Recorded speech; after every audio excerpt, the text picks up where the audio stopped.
This is Agriculture Today, and I'm Samantha Bennett with the K-State Radio Network.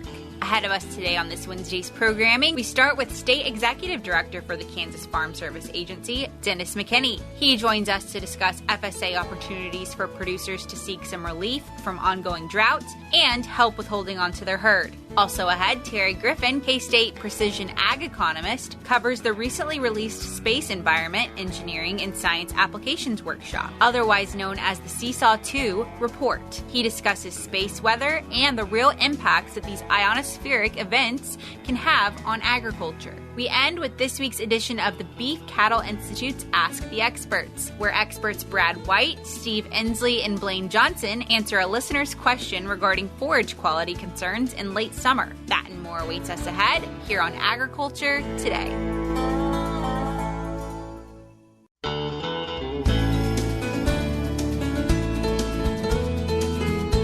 This is Agriculture Today. We are back for our latest Farm Service Agency talk. This week we have with us back again Dennis McKinney. He is the State Executive Director for the Kansas Farm Service Agency. So Dennis, thanks for being with us. Thank you. Good to be here. Today we're going to cover a not-so-fun topic. I feel like a broken record, but it's really just the main concern of most of the state right now, and it's drought. That's right. We look at the drought monitor. We see a pretty good area of the D3 drought. We have expanding area of D4 there in southwest Kansas. Has us concerned. And what surprised us this last week were there 5 counties where the D3 triggered in very southeast corner of Kansas. That doesn't happen very often right down southeast Kansas, but 5 counties down there triggered for the D3 drought. Of course, once the county hits, it either has been D2 for 8 weeks or as soon as they hit D3, producers in that county become eligible for the livestock forage program, which provides some assistance on those areas for loss of forage. Also, our emergency livestock assistance program for some of those hardest hit areas where we want to help keep the herds together. We found out in that last drought that lasted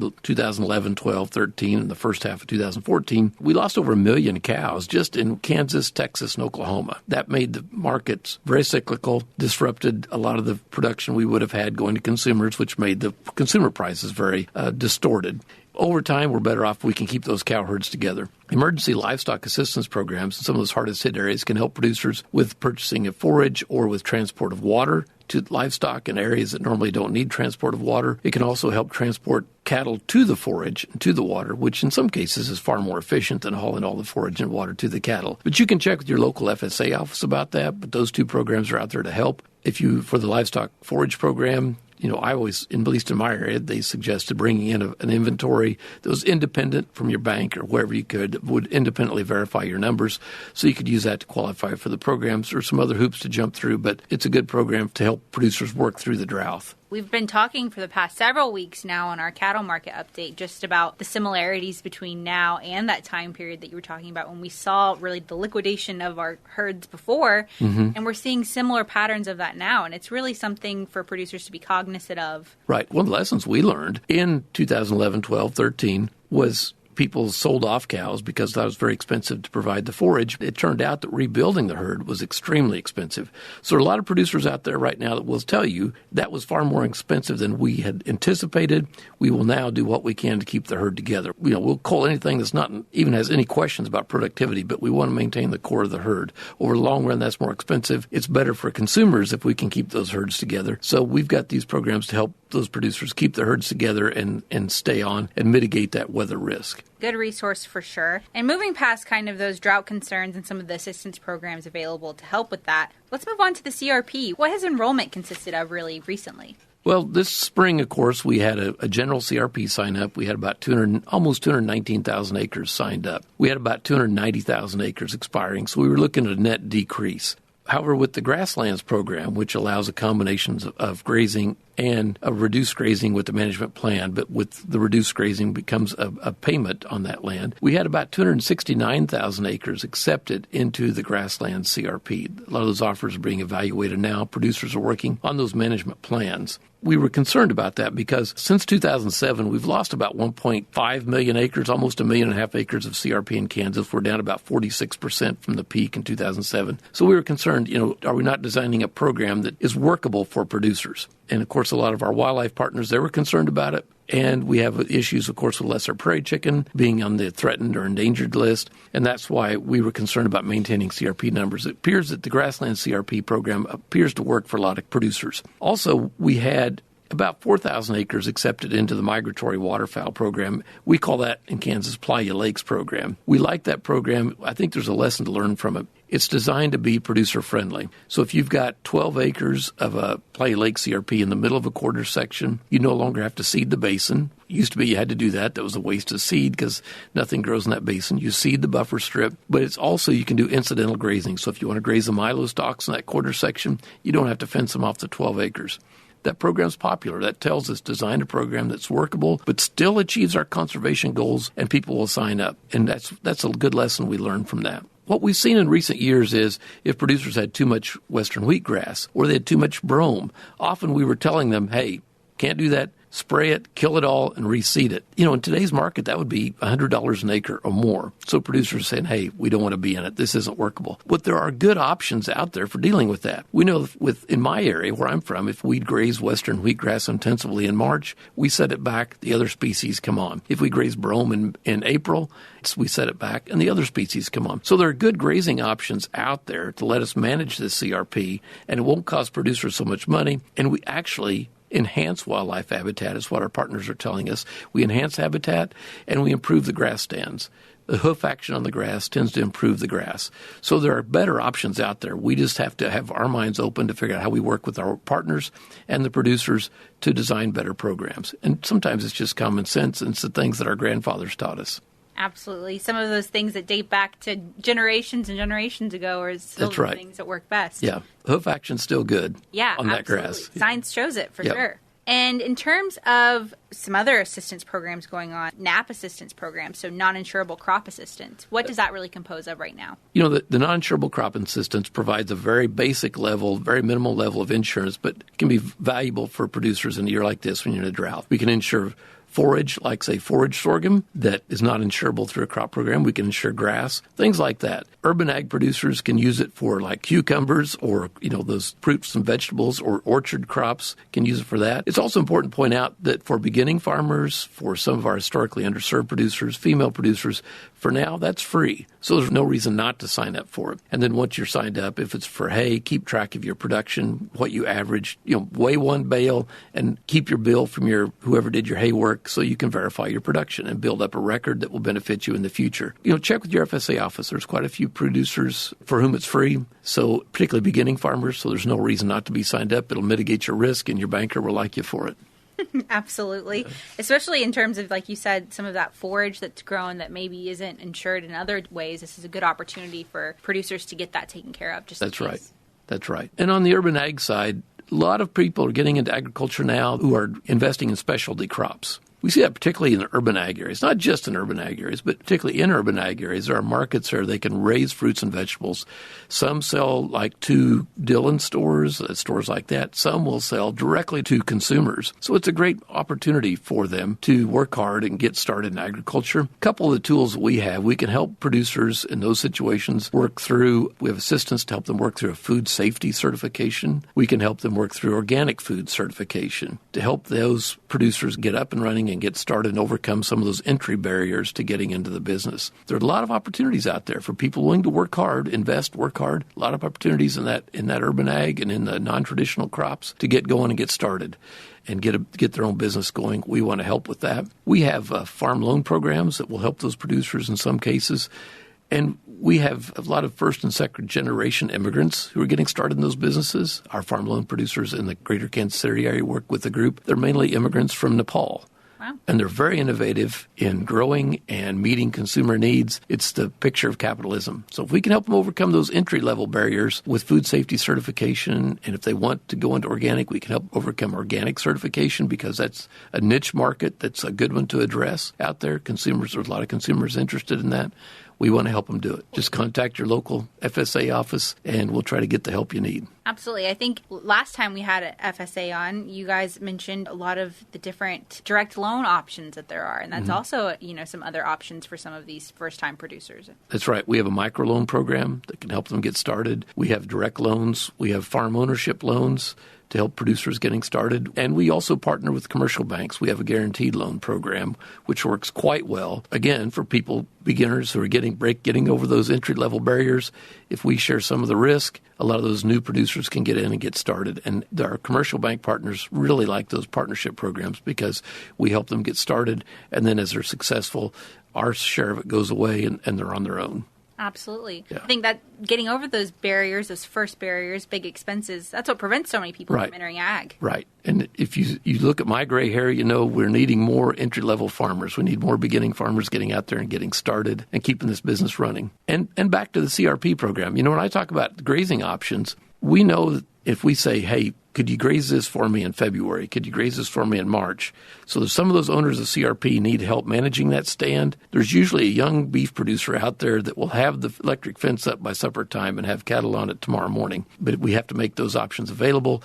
And if we do, I think we'll increase participation in CRP because this is just a common sense approach. But as far as farm loan programs, one other one I mentioned in our farm storage facility loan program. Some of these producers who direct sell beef, who direct sell fruits and vegetables, need refrigeration trucks. Our farm storage facility loan program can help them acquire that. We've been investing in farm storage loans since the late 1940s when our grandparents knew that we needed to help provide food security for the world as well as for the United States because they looked at what happened with the Marshall Plan. They looked at what was happening in Europe after the war. We were one of the first nations in history to help the countries that had been our enemies be fed and not suffer starvation. And what happened was we built strong alliances that benefit us today. Food security is one of the main missions we have at the Farm Service Agency. Look at the news today. You see what happens in countries without food security. It's instability. Food security provides political stability, and that's one of our primary missions. Once again, that was Dennis McKinney. He is the State Executive Director for the Kansas Farm Service Agency, sharing a bit more about the FSA and some of the opportunities that they have.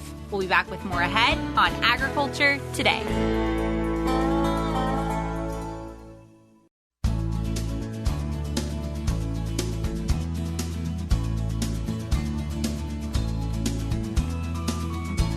This is Agriculture Today. We are back now with Terry Griffin. He is a precision agricultural economist here at K-State. And today we're going to be talking about the Space, Environment, Engineering, and Science Applications Workshop.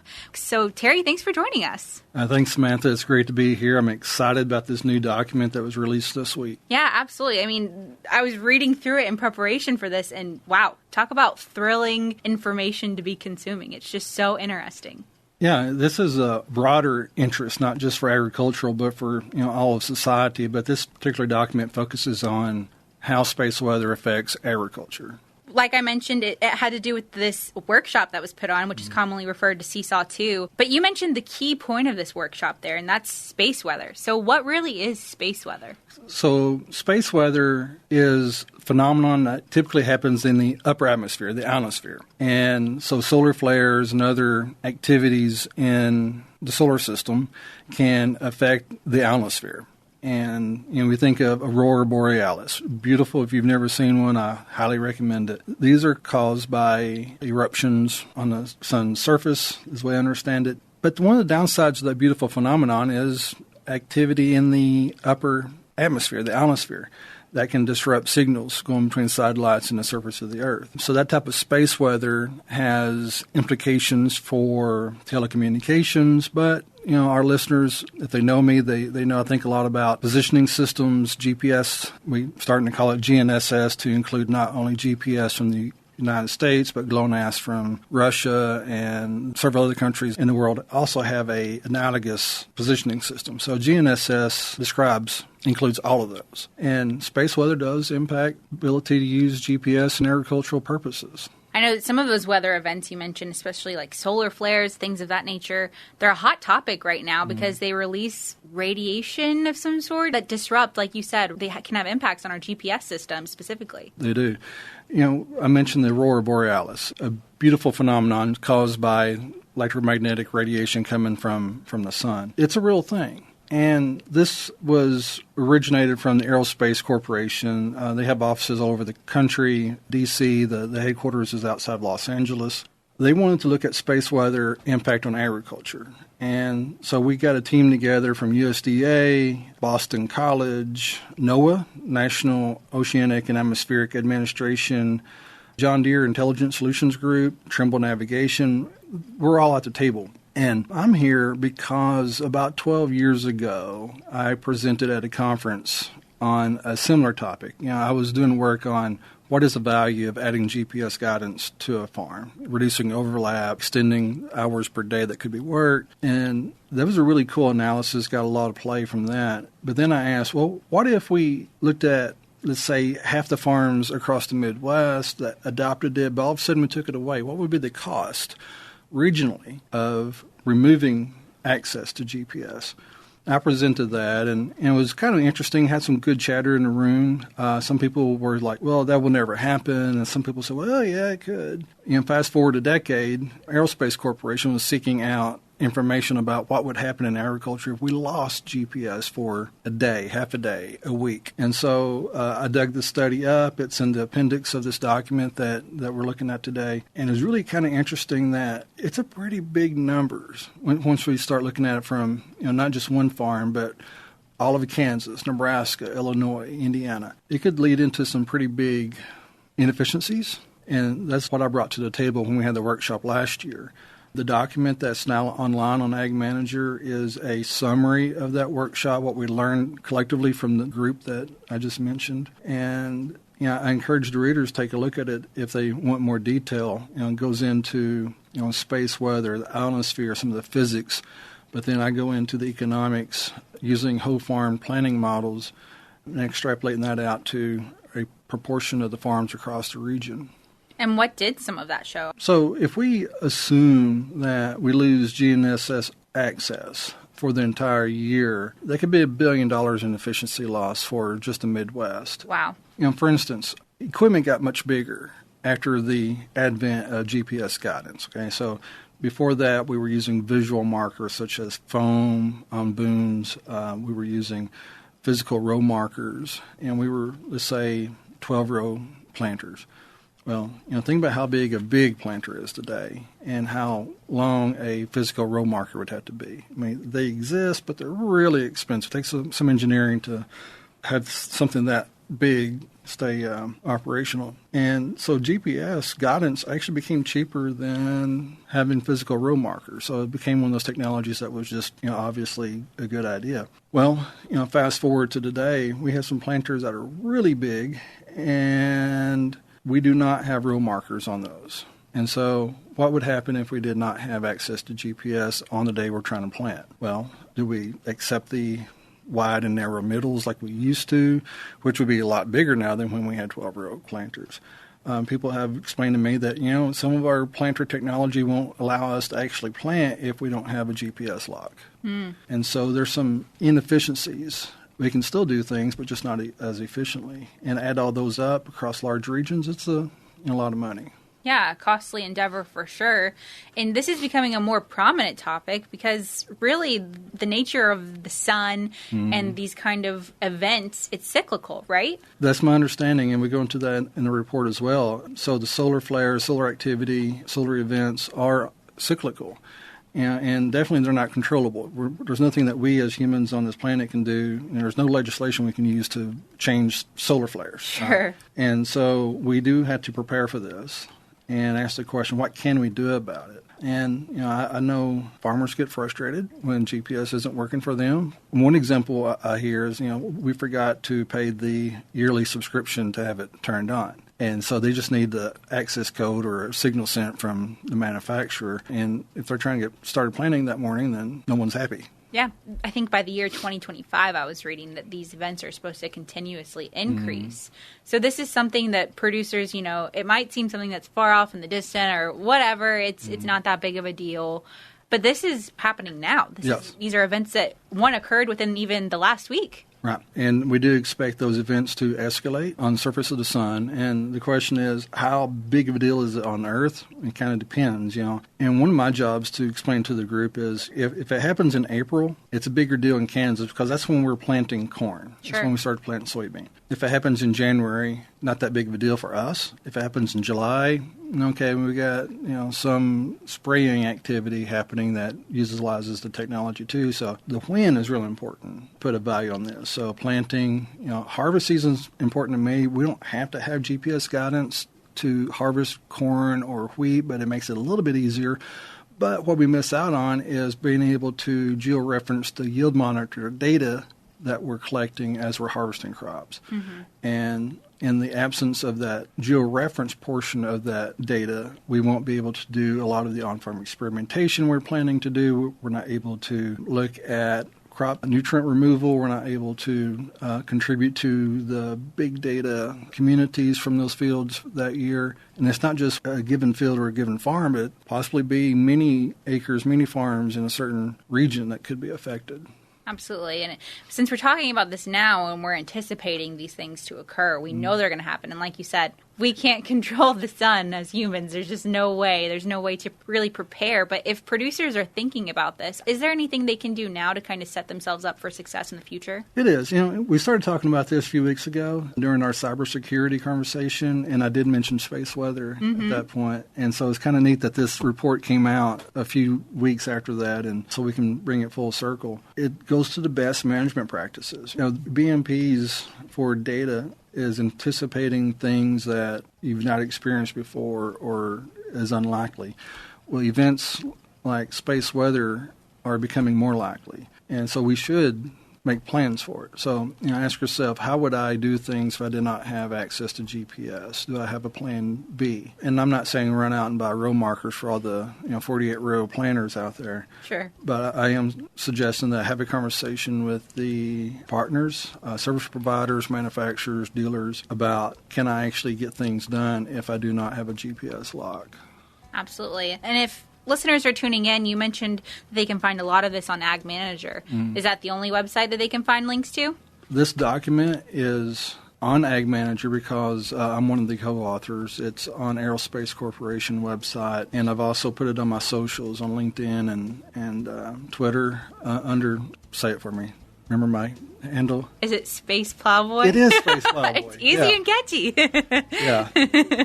So look under Space Plowboy as my handle on my socials, Twitter and LinkedIn, for instance. Also on my personal website, spaceplowboy.com. But I want to bring everybody's attention to agmanager.info, and this is on it, along with the link to the YouTube video from our workshop, you call it SEESAW-II, from our Precision Ag SEESAW-II workshop from a year ago. Excellent. Well, definitely some good resources for people to look into if this is a conversation that, sparked their interest and it's something that they want to learn more about. But Terry, as always, we thank you so much for your time. Thank you, Samantha. It's great to be here. Absolutely. Once again, that was Terry Griffin. He's a precision agricultural economist here at K-State, covering the latest SEESAW-II report and space weather. We'll be back with more ahead on Agriculture Today.